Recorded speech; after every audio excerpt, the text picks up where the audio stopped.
For the Canterbury Shooting Club, I'm making some falling poppers. Here's one here that I made before. I'm in the process of building them up at the moment. What they do is they set them up on the ground. It's like hunt and seek, where they play games, and when they shoot them, the projectile hits it and it falls forward. It's a reactive target, and it's a lot more fun than shooting holes in paper.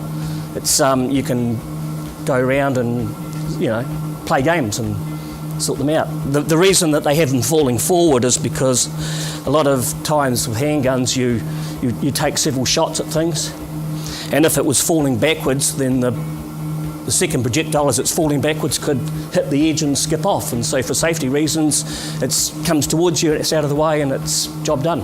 This is the frame for the popper. I want it to be bent to a specific radius.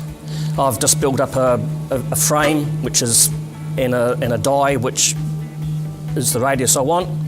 With the grunt, the piece of steel's got no option but to go where I tell it to.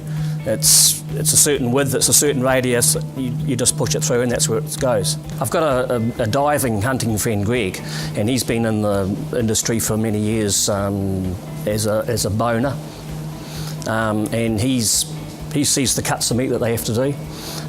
There are machines out there which weigh about 1.2 tonnes. They're extremely expensive. They do this operation. Otherwise, smaller companies that he worked for, they can't afford that machine, so they hire a lamb boner to do that specific cut of meat. And it's a little bit involved because of the shape of the backbone, etc. And he's thinking, well, surely there's got to be an easier way. So he come to me, and him knowing the cuts of the meat and how it has to be done, and me knowing a bit about engineering, he asked if we could get our heads together and we build something that'll do the job, and that's what we've done. Basically, it clamps to a bench via holes or clamps. In the industry, they get a large bandsaw and they cut the lamb up into sections. One section is the piece that's through here, and it's got the back stakes on it, and there's a vertebrae with a bone that fits in the trough here. You get the piece of the saddle, and you place it in there, engage it into there. Some of them are different lengths, so the machine comes along with this rod here that engages the other back of the bone, and when it gets to the length it wants, it stays there, and then the blades take over and you push it through and it removes the meat off the bone. What's good about these is their size, they're not large, anybody can work one.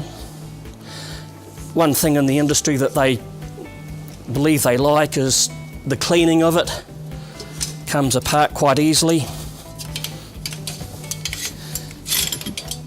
Just like that, you pull that apart, clean it out with a bottle brush, and you've got the rest of the machine here to clean. It's not as involved to clean as something that weighs 1.2 tonnes. When you're finished, you just reassemble it and hang it up on the wall.